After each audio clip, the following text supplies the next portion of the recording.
விஜயை அரசியலிருந்து துரத்த வேண்டும் என்பதற்காக திமுக செய்த சதி வலையில் தான் சிக்கிக்கிட்டார் இன்னைக்கு விஜய். இது முழுக்க முழுக்க திமுகவுடைய கையாலாகாத தனம்.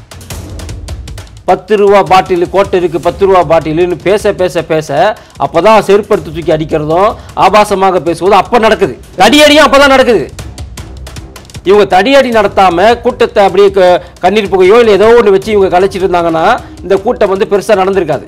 அந்த 12 பேர் பாடி அகற்றுவதற்கு ஒரு நேரம் கூட இவங்க கொடுக்கல காவல்துறைக்கு அது தெரியல. ஹாஸ்பிட்டல் கூட்டமாக அட்மிட் பண்ணுறாங்க, ஒவ்வொருத்தரும் அட்மிட் பண்ணுறாங்க, உடனே அவங்க இறந்துட்டாங்கன்னு அடுத்த 10 நிமிஷத்தை சொல்கிறாங்க. எப்படி சொல்கிறீங்க? கோர்ட்ல வந்து கரண்ட் ஆஃப் பண்ணல, மற்ற கடைகள் எல்லாம் லைட் எரிஞ்சிட்டு இருந்ததை பார்க்க கரண்ட் ஆஃப் ஆயிருக்குன்னு பொதுமக்களே சொல்கிறாங்களே.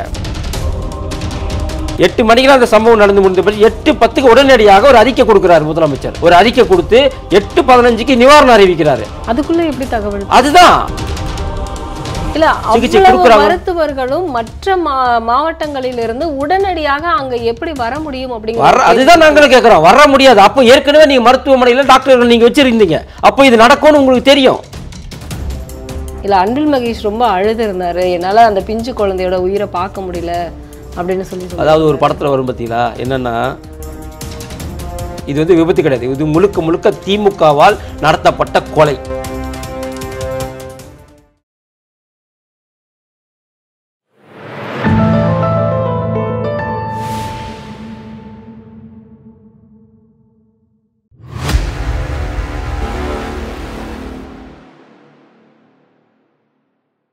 தாமரை டிவி நேயர்களுக்கு அன்பான வணக்கம். இன்று நமது நேர்காணலில் சிறப்பு விருந்தினர் பாஜகவின் மாநில பேச்சாளர் ஃபயர் சதீஷ் அவர்கள் நம்முடன் இருந்திருக்கிறார். சார் வணக்கம். வணக்கம். வணக்கம் மேடம். யாருமே எதிர்பார்க்காத ஒரு நாள் அப்படின்னு பார்த்தீங்கன்னா இந்த சனிக்கிழமை ஞாயிற்றுக்கிழமை தான். இதில் கரூரில் நடந்த ஒரு துக்கமான ஒரு துயர சம்பவம் வந்து யாருனாலையுமே மறக்க முடியாது. இதில் முக்கியமாக வந்து விஜயின் பிரச்சாரத்திற்கு வந்ததால் வந்து இந்த மாதிரியான உயிரிழப்புகள் ஏற்பட்டதாக வந்து மற்ற கட்சிகள் எல்லாமே வந்து குற்றம் சாட்டிட்டு இருக்கு. இதில் முக்கியமாக என்ன நடந்தது அந்த சம்பவத்தில், இதில் வந்து யார் வந்து முதல் குற்றவாளியாக இருக்க முடியும் அப்படின்னு சொல்லிட்டு நீங்கள் நினைக்கிறீங்க? இது வந்து விபத்துன்னு சொல்லக்கூடாது, இது திட்டமிட்ட படுகொலை, ப்ரீ பிளான் மர்டர்.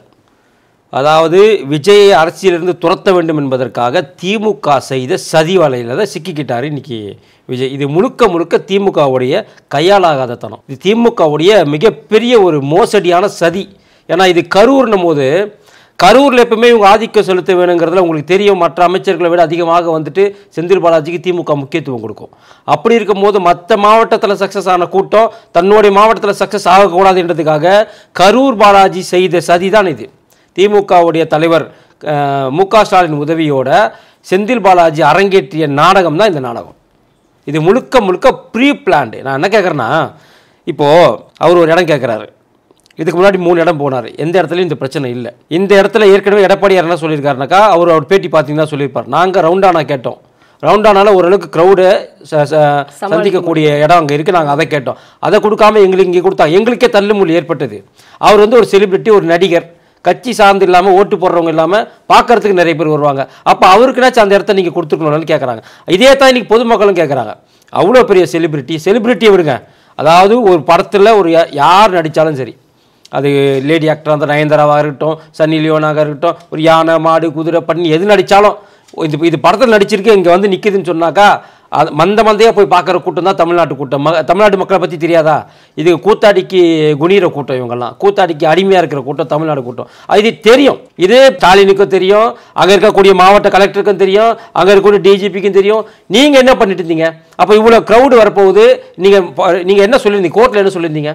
கோர்ட்டில் இவங்க தமிழ்நாடு அரசு அனுமதி மறுக்கும்போது இவங்க கோர்ட்டில் கேஸ் போடுறாங்க. யார்? தாவேக்கா கோர்ட்டில் கேஸ் போடும்போது இங்கே தமிழக அரசு சார்பாக ஆஜரான அட்வொகேட் என்ன சொல்கிறாரு? அவருக்கு க்ரௌட் அதிகமாக கூடுது, எங்களால் கண்ட்ரோல் பண்ண முடியல, இந்த வாதத்தை அங்கே வைக்கிறாங்க.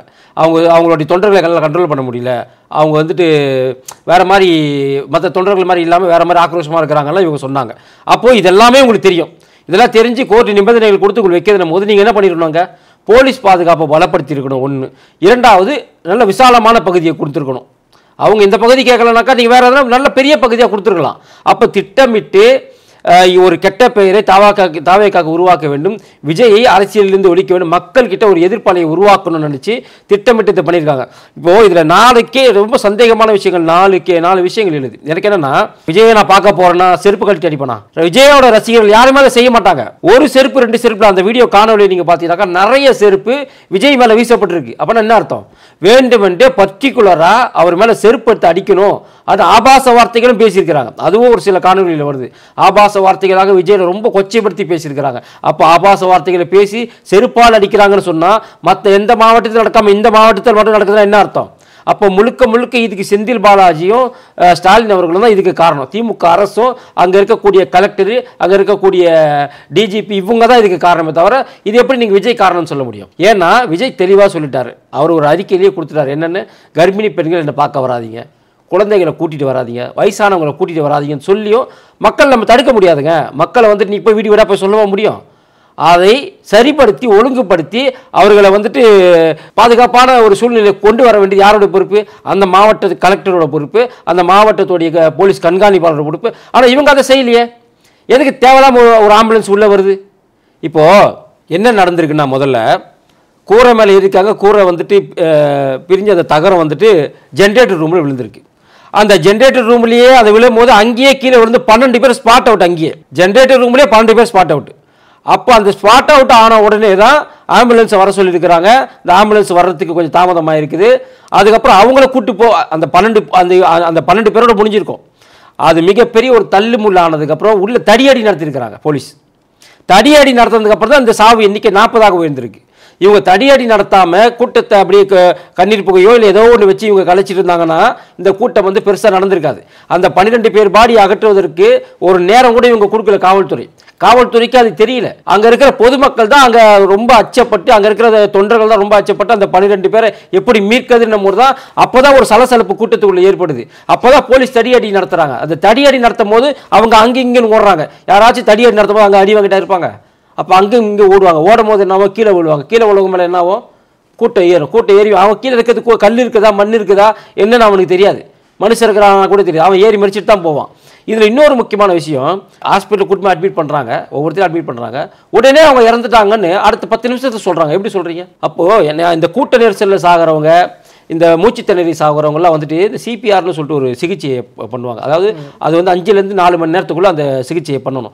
ஏன் இந்த டாக்டர்ஸ் யாருமே அந்த சிகிச்சை அவங்களுக்கு கொடுக்கல? 314 பேர் வந்து மருத்துவர்கள், அதாவது பாண்டிச்சேரியிலேருந்து, கோயம்புத்தூர்லேருந்து, சேலம், நாமக்கல், கரூர், மதுரையிலிருந்து இவ்வளவு மருத்துவர்கள் உடனடியாக வரவழைக்கப்பட்டதாக இதுதாங்க சந்தேகத்தை எழுப்புது.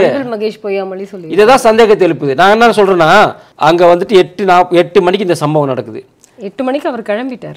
அதான் 8 மணிக்கு சம்பவம் நடந்து முடிஞ்சிச்சு. அவர் கிளம்புனதுக்கு அப்புறம் தான் டெத் இன்க்ரீஸ் அதிகமாக இருக்கு உங்களுக்கு. அவர் இருக்கிற வரைக்கும் அவங்க பெருசா உங்களுக்கு டெத் இல்லை. அவர் கிளம்புனதுக்கு அப்புறம் தான் போலீஸ் தடியடி, கரண்ட் ஆஃப் ஆனது எல்லாமே அதுக்கப்புறம் நடந்துருக்கு. சார்ஜ் பண்றதுக்கு யார் பெர்மிஷன் கொடுத்தது? அதுதான் இங்க கேட்கக்கூடிய கேள்வி. இங்க என்னன்னாக்கா, அங்க கரூருக்குன்ற ஒரு அமைச்சர் இப்ப கிடையாது. இவர் முன்னாள் அமைச்சர் தான். இப்போ வந்து செந்தில் பாலாஜி அமைச்சர் கிடையாது. அப்போ அந்த டிஜிபிக்கோ அல்லது அந்த இவங்களுக்கு எஸ்பிக்கோ இந்த கலெக்டருக்கோ உத்தரவிட்டது யார்? தடியடி நடத்துக்கு கூட்டத்தை கலைங்க சொல்லி உத்தரவிட்டது யார்? கரண்ட் ஆஃப் பண்ண சொன்னது யாரு? இதெல்லாம் கேள்வி வருது. அது இல்லாம கோர்ட்ல வந்து கரண்ட் ஆஃப் பண்ணல, மற்ற கடைகள் எல்லாம் லைட் எரிஞ்சிட்டு இருந்ததை பார்க்க கரண்ட் ஆஃப் ஆயிருக்குன்னு பொதுமக்களே சொல்றாங்களே. பொதுமக்கள் எல்லாருமே கரண்ட் ஆஃப் ஆச்சு அப்படின்னு சொல்றாங்களே, தெளிவா சொல்றாங்களே, கரண்ட் ஆஃப் ஆச்சுன்னு சொல்றாங்க. அது மட்டும் இல்லாம 8 மணிக்கு அந்த சம்பவம் நடந்து முடிந்த பிறகு 8:10 உடனடியாக ஒரு அறிக்கை கொடுக்கிறார் முதலமைச்சர். ஒரு அறிக்கை கொடுத்து 8:15 நிவாரணம் அறிவிக்கிறாரு. அதுக்குள்ள எப்படி தகவல்? அதுதான் நான் தான் சொல்ல, ப்ரீ பிளான். இதெல்லாம் நடக்க போகுதுன்னு அவங்களுக்கு தெரியும். உடனே நிவாரணத்தை அறிவிக்கிறாரு. உடனே ஒரு நபர் கமிஷன் அறிவிக்கிறாரு. அந்த ஒரு நபர் கமிஷன் அறிவிக்கிறது கூட செயலாளர் கூப்பிட்டு ஆலோசிக்கல, யாரையும் கூப்பிட்டு ஆலோசிக்கல. அவர் நேரா வராரு, உடனே சொல்றாரு அருணா ஜெகதீஷ் தலைமையில் நாங்கள் ஒரு நபர் கமிஷன் அமைக்கிறோம்னு சொல்றாரு. எப்படி இதெல்லாம்? அப்பெல்லாம் நீங்க ஏற்கனவே எழுதி வச்சிருந்தீங்களா? அதெல்லாம் ஒரு நபர் கமிஷனுக்கு இவங்க பேரு, இறந்தவங்களுக்கு இவ்வளவு கொடுக்கணும், இத்தனை மணி நேரத்தில் நம்ம அங்கே போகணும். கரூர் இங்கேருந்து அதாவது கள்ளக்குறிச்சியில் நடந்துச்சு இல்லையா, 68 பேர் இறந்தாங்க. அங்கே விறுவிறு ஓடினாரா மா சுப்பிரமணியம்? எப்படி மா சுப்பிரமணியம் அங்கே போனார்? எப்படி கரூர் செந்தில் பாலாஜி உடனே போய், செந்தில் பாலாஜியாச்சும் அங்கே இருக்கக்கூடியவர், அன்பில் பொய்யாமொழி மகேஷ் எப்படி போனார்? இங்கேருந்து நைட்டோட நைட்டாக கிளம்பி இவர் உடனே போக வேண்டிய அவசியம் என்ன? அப்போ இது எல்லாமே வந்துட்டு இந்த கரூர் தான் திமுகவுடைய கஜானா. இது ஏன் நடந்துச்சுனாக்கா, அவர் விஜய் பேசினார் என்னன்னு, 10 ரூபா பாட்டில் கோட்டருக்கு 10 ரூபா பாட்டிலுன்னு பேச பேச பேச அப்பதான் செருப்படுத்து தூக்கி அடிக்கிறதும் ஆபாசமாக பேசுவதும் அப்ப நடக்குது. அடியடியும் அப்பதான் நடக்குது. ஏற்கனவே வந்து திமுகவுக்கு தெரியும் கரூர் போகும்பொழுது கண்டிப்பா இவரை தாக்கி பேசுவதற்கான வாய்ப்புகள் அதிகம் இருக்கு அப்படிங்கிறதுனால இவங்க ஏற்கனவே திட்டமிட்டிருக்காங்க அப்படின்னு சொல்றீங்களா? உண்மையிலேயே கரூர் போனாக்கா செந்தில் பாலாஜியை கண்டிப்பா இவர் விஜய் அட்டாக் பண்ணுவாரு அப்படிங்கிறதுக்காக இது திட்டமிட்டு கரூர் பாலாஜி செந்தில் பாலாஜி செஞ்ச வேலை இது. இது முழுக்க முழுக்கவே அவருடைய பிளான். நான் தான் சொல்றேன், இது விபத்து கிடையாது, மர்டர். இது கொன்னு இருக்கிறாங்க. ஹாஸ்பிட்டல் நிர்வாகம் இதுக்கு உதவியா இருந்திருக்குது. ஏன்னா இறந்தவங்களை நான் தான் சிபிஆர் பண்ணணும். ஏன் பண்ணல நீங்க? சிபிஆர் பண்ணல, ஏதாவது டெஸ்ட் பண்ணிக்கலாம், நீங்க சிபிஆர் பண்ணிக்கலாம். இவங்க சிபிஆர் பரிசோதனை இருக்காங்க. இந்த பேஷண்ட்டுக்கு நாங்கள் சிபிஆர் பண்ணணும்னு சொல்லுங்க பார்க்கலாம். இப்போ மருத்துவமனையில் வந்து இறந்தவர்களுக்காக அழுதவங்க கொஞ்ச நேரத்துல திரும்பவும் அவங்களே வந்து தீவிர சிகிச்சையில இருக்காங்க அப்படின்னு சொல்றது மாதிரி நிறைய காணொலியெல்லாம் அது மயக்கழிச்சி வந்தாங்க. அதாவது அவங்க குழந்தை இறந்துருச்சு, அந்த குழந்தை இறந்த துக்கத்தில் அவங்க அழுதுட்டு இருக்காங்க. அழுத உடனே மயக்கழிச்சி வந்திருப்பாங்க. மயக்கழிச்சி வந்தவங்கள தூக்கிட்டு போயிருப்பாங்க. இதெல்லாம் லாஜிக்கா? இதெல்லாம் வந்து கேட்குற கேள்வியா? அவங்கள தூக்கிட்டு போயிருப்பாங்க. இதுதான் நடந்திருக்கும். அவங்க வந்துட்டு அங்கே உயிரோட இருந்தாங்க, அங்கே இப்போ அங்கே அழுதுட்டு இருந்தாங்க, இங்கே ஹாஸ்பிட்டலில் பார்த்தா இதெல்லாம் அதாவது கூட்ட நெரிசல மயக்க வர்றது சகஜம். அதெல்லாம் ஒரு உயிரை வந்து இழந்திருக்கிறாங்க, அவங்களோட குழந்தைய இழந்திருக்கிறாங்க. நீங்க அந்த மேடமே பார்த்தீங்கன்னா ஹாஸ்பிட்டலில் அந்த குழந்தைய கட்டி பிடிச்சி அழுதுட்டு இருந்தாங்க. அப்போ அந்த நேரத்தில் அதெல்லாம் நடக்கும், அதெல்லாம் நடக்க தான் செய்யும். அப்போ இது நைட் ஷிஃப்ட்டுங்க. டியூட்டி டாக்டர் வந்துட்டு நைட், உங்களுக்கு தெரியும், நல்லா தெரியும், கவர்மெண்ட் ஹாஸ்பிட்டலில் டியூட்டி டாக்டர்ஸ் பெரும்பாலும் நைட்டில் இருக்க மாட்டாங்க. எமர்ஜென்சிக்கு மட்டும் 2 டாக்டர் இருப்பாங்க. மீதி பேர் யாருன்னு பார்த்தீங்கன்னாக்கா உங்களுக்கு வந்து இந்த ட்ரைனிங் டாக்டர்ஸ் இருப்பாங்க, ஸ்டூடெண்ட்ஸ் இருப்பாங்க, இவங்க தான் இருப்பாங்க. இந்த நேரத்தில் மட்டும் எப்படிங்க கிட்டத்தட்ட அவ்வளோ டாக்டர்களும் அங்கே இருந்தாங்கன்னு மா சுப்பிரமணியம் சொல்றாரு. சிகிச்சை கொடுக்குறாங்க. மருத்துவர்களும் மற்ற மாவட்டங்களிலிருந்து உடனடியாக அங்க எப்படி வர முடியும் அப்படிங்கிற அதுதான் நாங்களும் கேட்குறோம். வர முடியாது. அப்போ ஏற்கனவே நீங்க மருத்துவமனையில் டாக்டர்கள் நீங்க வச்சிருந்தீங்க, அப்போ இது நடக்கும்னு உங்களுக்கு தெரியும்.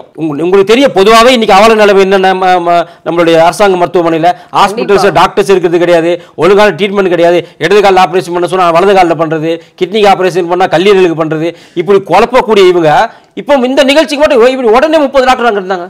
இப்போ அங்க கரூர் மக்கள் கேட்கக்கூடிய கேள்வி என்னன்னா, அங்க ஆம்புலன்ஸ் வந்து சும்மா சும்மா வந்துகிட்டே இருந்தது.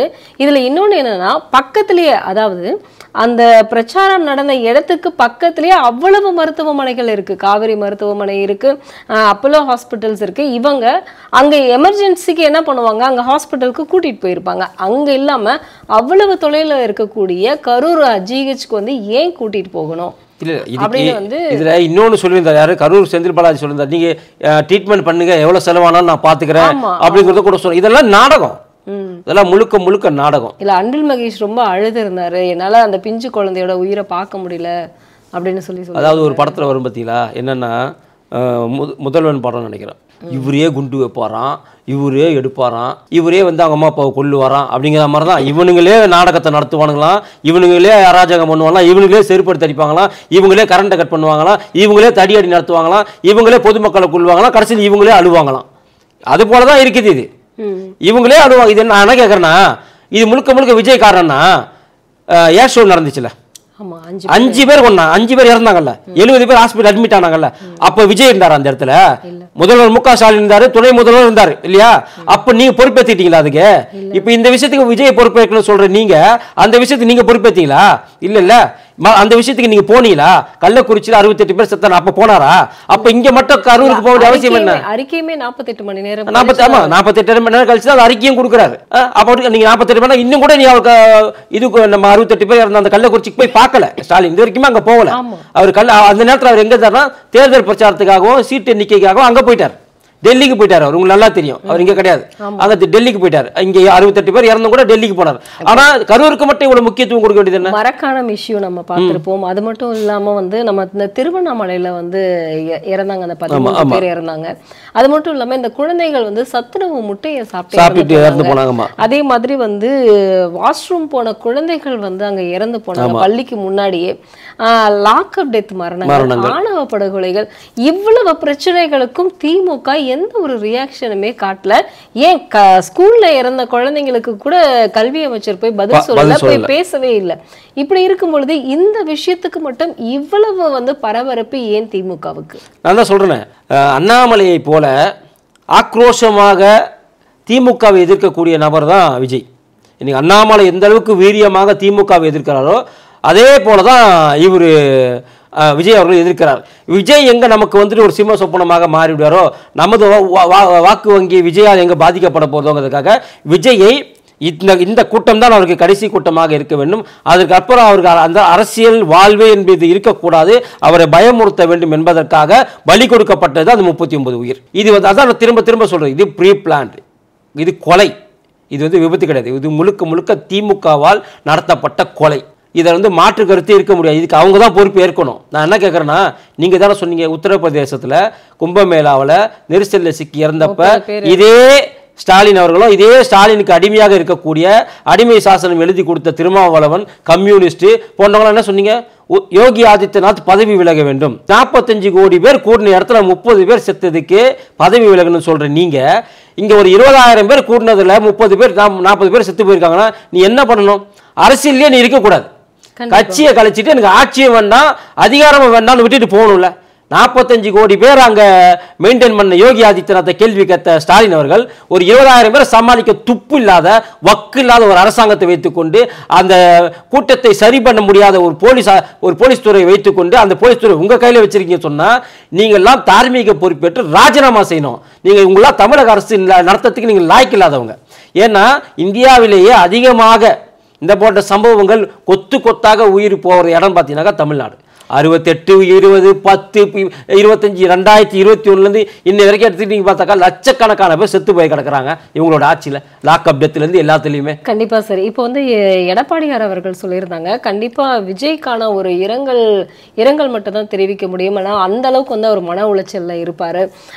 அண்ணாமலை அவர்கள் சொல்லியிருந்தாரு, முதல் குற்றவாளியாக விஜயை கண்டிப்பாக சொல்லவே முடியாது அப்படின்னு சொல்லியிருந்தாரு. இன்னொரு விஷயம் என்ன அப்படின்னா, அந்த இடத்துல நடந்த சம்பவங்களுக்கு இருந்த கரூர் மக்களை, அதாவது ஆம்புலன்ஸ்ல பாதுகாப்புக்காக கூட போன ஒரு நபரே சொல்லியிருக்காரு, அந்த இடத்துல முத ஆம்புலன்ஸ்ல கூட்டிட்டு போனது நான் தான்.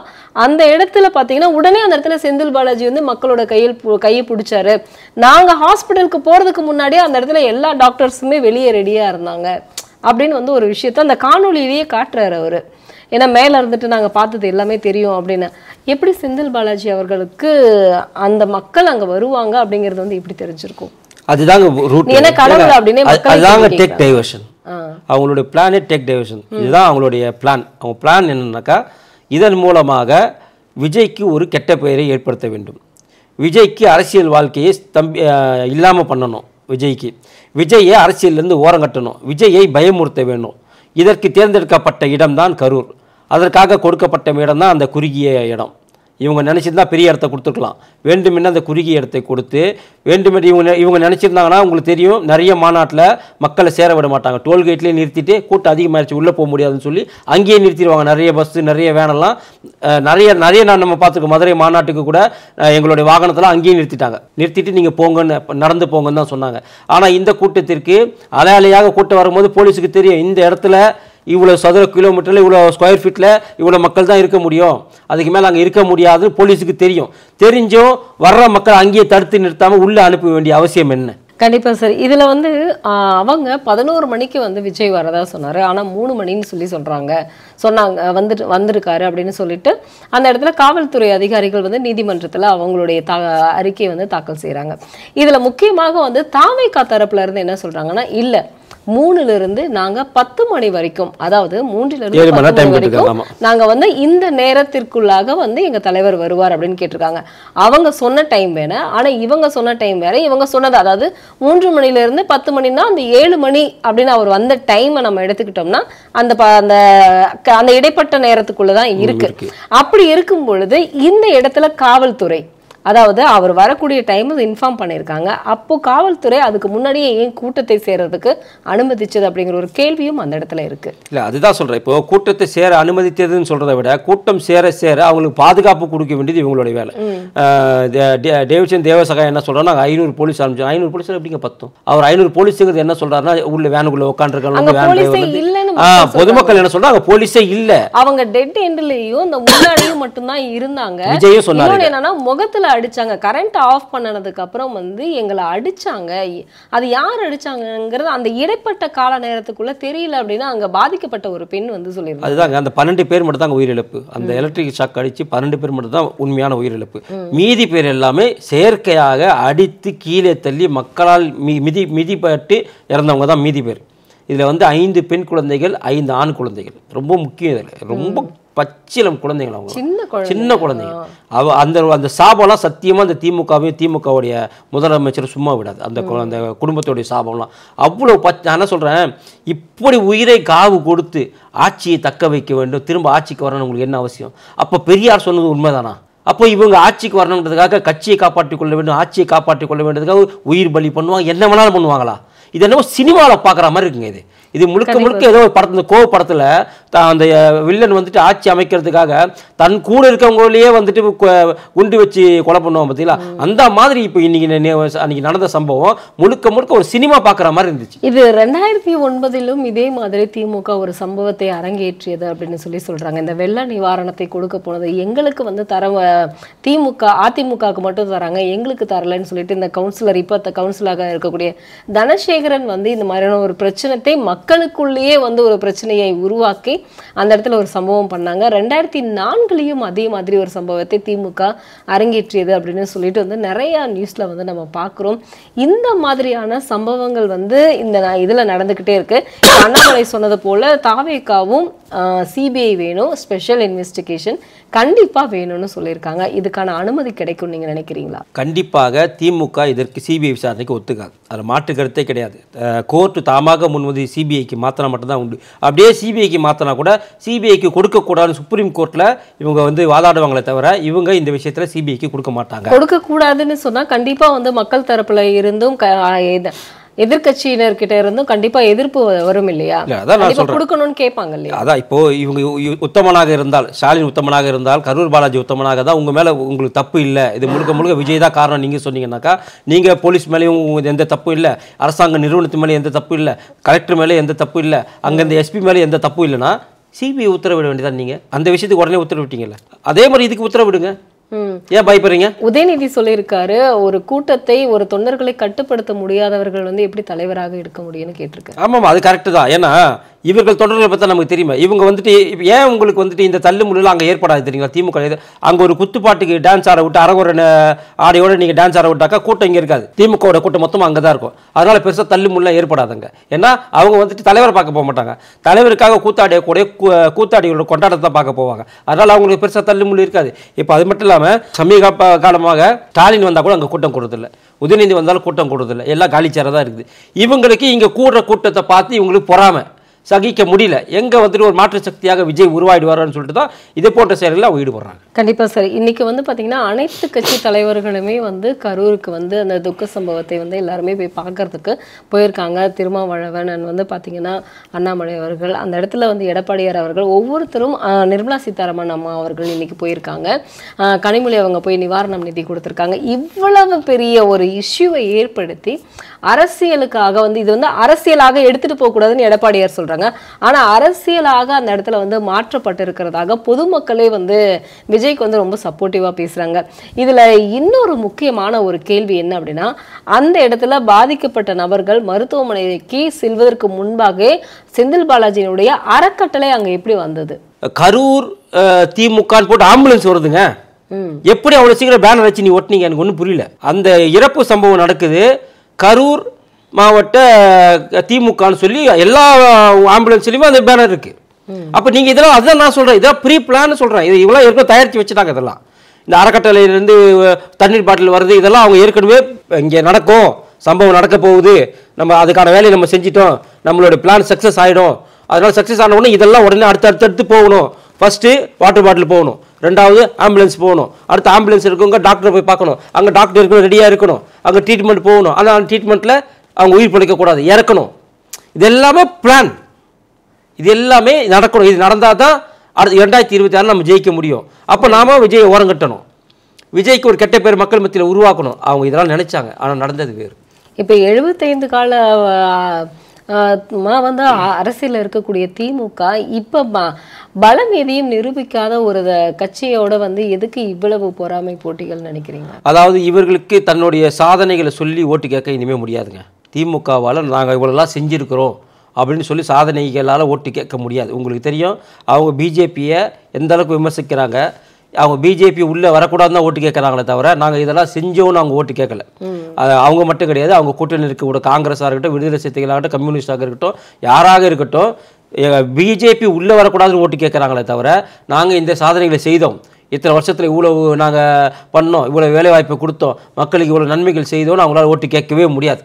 அப்படி இருக்கும்போது நடுவில் விஜய்னு ஒருத்தர் வரும்போது அவர் எங்கே நமக்கு வந்து பாதகமாக போயிடுவாரோ, நம்ம ஓட்டு வங்கி எங்கே அவருக்கு போயிடுமோங்கிற ஒரு பயத்தின் காரணமாகத்தான், இன்றைக்கி ஒரு அச்சத்தின் காரணமாகத்தான் இப்படி பண்ணியிருக்கிறாங்க. ஆனால் இது அப்படியே மாறும் பாருங்க, இந்த நிலைமை அப்படியே மாறும்.